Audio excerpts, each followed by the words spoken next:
How to clear the big six interviews. ने मुझसे पूछा था कि ऑडिट रिवाइज करने की स्ट्रैटेजी क्या रहेगी। मैं अपने नोट्स कैसे स्कैन करता हूँ, कैसे लेता हूँ मैं टैबलेट में।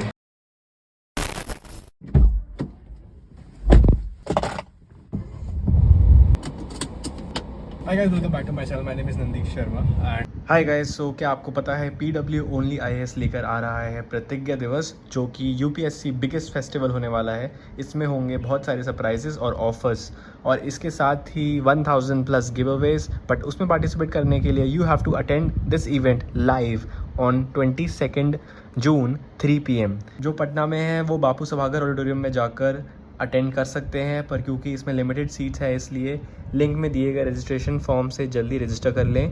आप जैसे ही इवेंट अटेंड करने का अपना मोड चूज़ करके फाइनल फॉर्म सबमिट करेंगे, आपको फर्दर डिटेल्स आ जाएंगी। ऑफलाइन वालों को उनका एंट्री पास कोड मिल जाएगा एंड ऑनलाइन व्यूवर्स को लाइव इवेंट की प्रीमियर लिंक मिल जाएगी। गाइस, वीडियो में आगे बढ़ने से पहले लेट मी टेल यू, अगर आपने अभी अपना 12th पास किया है एंड आपका भी ड्रीम ग्रेजुएशन के बाद UPSC CSE क्रैक करने का है, तो आपके लिए है एक special announcement. PW only IAS लाया है UPSC प्रारंभ 2027 प्लस BA डिग्री प्रोग्राम, जिसमें NAAC A+ एक्रेडिट मंगलयातन यूनिवर्सिटी से मिलेगी आपको BA डिग्री। एंड UPSC प्रारंभ आपके UPSC सिलेबस को मैक्सिमम कवर करने के साथ साथ आपकी इस ग्रेजुएशन डिग्री के सिलेबस को भी मैक्सिमम कवर करेगा। आपके इन यूथ ईयर्स को प्रोडक्टिव बनाने के लिए PW ओनली IAS का UPSC प्रारंभ एक 3 इयर्स का प्रोग्राम है, जो आपको UPSC के A to Z प्रिपरेशन के साथ हार्ड और सॉफ्ट स्किल्स की क्लासेस के थ्रू आपको साइमल्टेनियसली इंडस्ट्री रेडी भी बनाता है। और अगर आपका क्वेश्चन है कि ये कैसे होगा, तो इसमें आपको मिलेंगी NCERT, GS, ऑप्शनल, CSAT, इन सब की बेसिक टू एडवांस क्लासेस इन प्रैक्टिस के लिए proper prelims and mains test for making you industry ready. First 2 years में hard skills and soft skills के प्रॉपर लेसन्स होंगे, सो दैट इंटर्नशिप्स प्लान हो या प्लान बी, आप साइमल्टेनियसली रेडी हो सकते हैं। वहीं अगर आप एक कॉलेज स्टूडेंट हैं ऑलरेडी, तो आप सिर्फ UPSC प्रारंभ 2027 में भी एनरोल कर सकते हैं और अपनी UPSC प्रिपरेशन को अपने ग्रेजुएशन के दौरान ही स्टार्ट कर सकते हैं एंड कंप्लीट भी कर सकते हैं। अगर आप अभी चाहते हैं ज्वाइन करना प्रारंभ बैच, देन आप यूज़ कर सकते हैं मेरा कूपन कोड, जिससे आपको एक्स्ट्रा डिस्काउंट मिलेगा। So guys, hurry up and check out the link in the description. वहाँ पे मैंने लिंक डाल रखा है एंड मेरा कूपन कोड यूज़ करना मत भूलना। Guys, thank you for watching. अभी I am going for a haircut, क्योंकि मेरे बाल बहुत बड़े हो रहे हैं। एज यू कैन सी, इतने बाल बहुत बड़े होते हैं मेरे लिए एंड एकदम नीचे आते हैं, तो जल्दी से जाते करा के आते हैं हेयर कट एंड या लेट्स गो।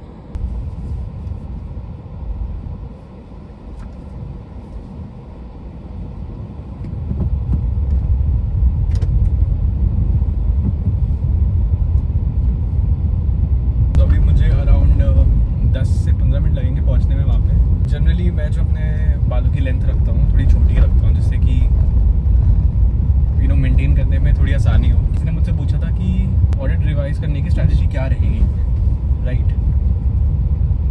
तो मैं बता दूँ कि मेरे पास ऐसी कोई स्ट्रैटेजी नहीं है यार कि ऑडिट कैसे रिवाइज कर सकते हैं। फ्रैंकली स्पीकिंग, मैं जैसे ऑडिट रिवाइज करता था या कोई भी सब्जेक्ट में रिवाइज करता हूँ, मैं आपको बता देता हूँ कि मैं कैसे करता हूँ, राइट? जैसे कोई भी सब्जेक्ट हो गया, तो फर्स्ट ऑफ ऑल मैं क्या करता हूँ कि मैं जिस भी सब्जेक्ट का मैंने कोचिंग लिया ना, तो पहले मैं क्या करता हूँ, मैं कोशिश करता हूँ कि मैं जो मुझे कोचिंग से जो भी मुझे बुक प्रोवाइड करी है, उस बुक को मैं पूरा कर लूँ। पहले क्या मतलब, जो भी मुझे कोचिंग से मटेरियल मिलता है ना, मैं उसको पूरा लाइक ऑडिट में तो स्पेशली मैं ये ट्राई करता हूँ कि मैं पूरा उसको रट लूँ, चीज़ों को मैं रट लूँ समझने के साथ ऑब्वियसली, लाइक क्योंकि ऑडिट में क्या होता है, आपको चीज़ों को रटना पड़ेगा। लिखने के लिए, एग्जाम में आपको आंसर करने के लिए चीज़ों को रटना पड़ेगा। तो मैं क्या करता हूँ, मैं कोशिश करता हूँ कि मैं मोस्ट ऑफ द चीज़ों को मैं रट सकूँ समझते समझते। आपको ऑडिट एक ऐसा सब्जेक्ट है जिसमें आपको समझना भी है प्लस आपको रटना भी है। जितना आप अच्छा रट सकते हो, जितना अच्छा आप चीज़ों को रट सकते हो, उतना बेटर है आपके लिए ऑडिट में स्पेशली। तो मेरी स्ट्रैटेजी यही रहती है कि मैं ज़्यादा से ज़्यादा चीज़ों को मैं बस याद रखूं। कभी कभार जो मुझे चीज़ समझ नहीं भी आती उन्हें भी मैं रटने की कोशिश करता हूँ। तो that's how I do audit. Coaching में जो भी मुझे मटेरियल प्रोवाइड करा है, मैं बस से पढ़ता हूँ मैं, कोई स्टडी मटेरियल खुद नहीं पढ़ता, क्योंकि स्टडी मटेरियल से अगर आप पढ़ रहे हो तो इसमें बहुत ज़्यादा टाइम लगता है आपको पहले, क्योंकि स्टडी मटेरियल में बहुत सारा कंटेंट होता है जो यूजलेस होता है। तो आपको या तो कोई ऐसी बुक चाहिए जिसमें कंसाइज नोट्स हो, यू नो, जिससे आप पढ़ सको। तो definitely you need to get a book. अब आ चुका हूँ मॉल में।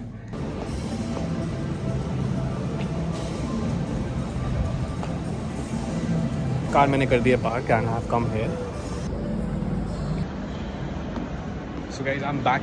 अब मैंने हेयर कट करवा लिया है, so that's how I am looking. अब मुझे थोड़ी भूख लग रही है, सो कुछ खाते हैं, लेट्स गो। वैसे ये जो मॉल है इसमें इतनी ज़्यादा शॉप्स नहीं है। इस मॉल में मैं सिर्फ इसलिए आता हूँ हेयर कट के लिए या मूवी देखने के लिए कि यहाँ पे PVR आइनॉक्स है। तो यार let me know in the comment section below कि मेरा हेयर कट कैसा लग रहा है।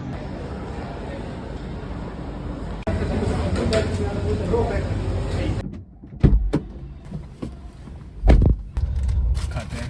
कुछ नहीं लिया मैंने, बस एक बर्गर मील ली थी कि मुझे बहुत ज़्यादा भूख लग रही थी। मैं ज़्यादा बाहर का खाता नहीं हूँ, I mean I am avoiding. So मैंने लिया एक BK veggie meal. Also I am going to answer some of the questions जो मुझे पूछे हैं। If you have not followed me on Instagram तो आप इंस्टाग्राम में मुझे फॉलो कर सकते हो, क्योंकि मैं वहाँ पे वीकली Q&A करता हूँ। मैं 2 वीकेंड में मैंने करा था, I think I will do it again फिर से। तो आप वहाँ पे मुझसे कोई भी क्वेश्चन पूछ सकते हो and I will try to answer it. और जो आंसर नहीं कर पाता मैं, वो फिर मैं यूट्यूब वीडियो पे आंसर डेफिनेटली कर देता हूँ।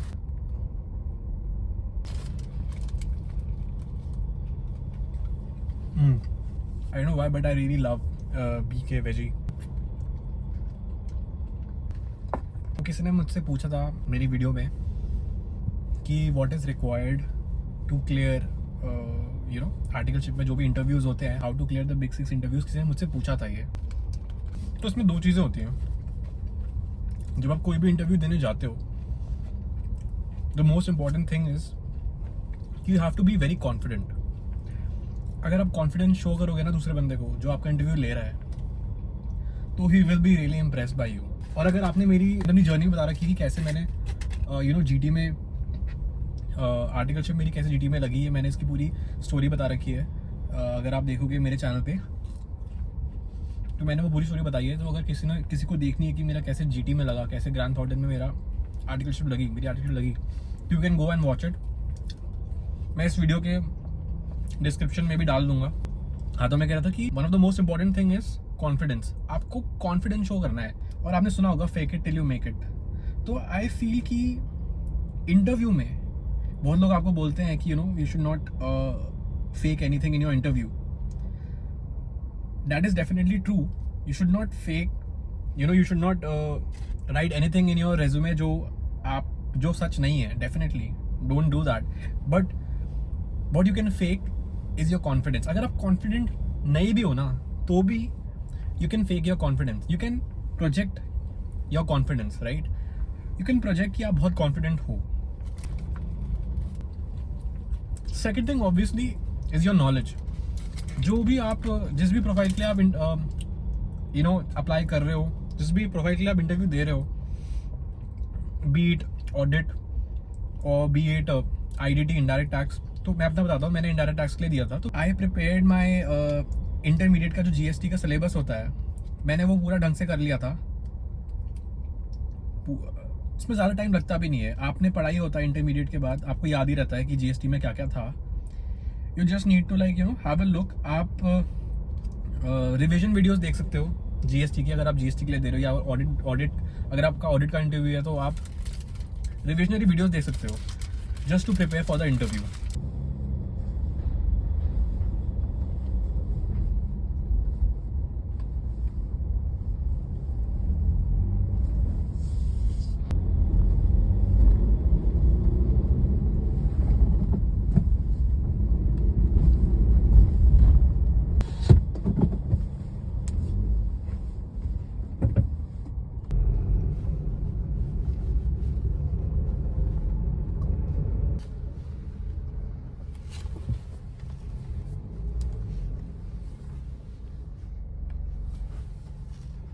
बहुत लोगों ने मुझसे पूछा था कि मैं अपने नोट्स कैसे स्कैन करता हूँ, कैसे लेता हूँ मैं टैबलेट में। भी मैंने आपको बताया था कि मैं अपने नोट्स टैबलेट में स्कैन कर लेता हूँ, इससे मुझे कुछ लिखना नहीं पड़ता। तो जब मैं क्लासेस कर रहा होता हूँ तो मैं कैसे करता हूँ मैं आपको वो बताने वाला हूँ। तो ये मेरी टैबलेट है एंड ये जो टैबलेट है ये है S6 लाइट, आई थिंक यही है वर्जन इसका। किसने मुझसे पूछा था कि कैन दिस रिप्लेस लैपटॉप, ये लैपटॉप की जगह यूज़ हो सकती है कि नहीं ये टैबलेट। तो मैं बताना चाहूँगा कि लैपटॉप की जगह ये टैबलेट बिल्कुल यूज़ नहीं हो सकती, क्योंकि laptop is a laptop. Laptop जो काम कर सकता है वो टैबलेट नहीं कर सकता। अगर आपको कोई ऐसे क्लासेस देखनी है जो सिर्फ लैपटॉप पर है एंड टैबलेट पे नहीं है, तो वो आप तो सिर्फ लैपटॉप पे देख पाओगे, टैबलेट पे नहीं देख पाओगे। टैबलेट जो है वो रिप्लेस नहीं कर सकती लैपटॉप को, राइट। सो गाइस, अभी यहाँ पे अगर आप देखोगे तो मुझे अभी इसको जो भी यहाँ पे लिखा हुआ है मुझे इसको अभी स्कैन करना है। तो मैं क्या करूँगा, मैं अपनी टैबलेट लूँगा एंड इस टैबलेट में ना एक ऐप होती है सैमसंग नोट्स करके, एंड मैं सैमसंग नोट्स जो ऐप होती है मैं उसको यूज़ करता हूँ। तो इसमें एक फ़ीचर होता है स्कैन करने का। तो यहाँ पे मैं देखूँगा, यहाँ पे फीचर है ये स्कैन का, तो मैं स्कैन कर लूँगा। तो अभी ये स्कैन हो गया है, तो अभी यहाँ पे स्कैन हो गया। अब मैं इसको देख सकता हूँ यहाँ पे। अगर आप देखोगे तो ये काफ़ी ज़्यादा क्लियर है, लेकिन अगर आपको मे बी वीडियो में नहीं दिख रहा हो क्लियर, लेकिन ये काफ़ी ज़्यादा क्लियर है, मतलब सब कुछ रीडेबल है इसमें। तो ऐसे मैं स्कैन कर लेता हूँ एंड इसको फिर मैं PDF बना लेता हूँ। सेव एज फाइल करके मैं यहाँ पे इसको PDF फाइल सेलेक्ट कर लेता हूँ एंड उसको PDF बना लेता हूँ।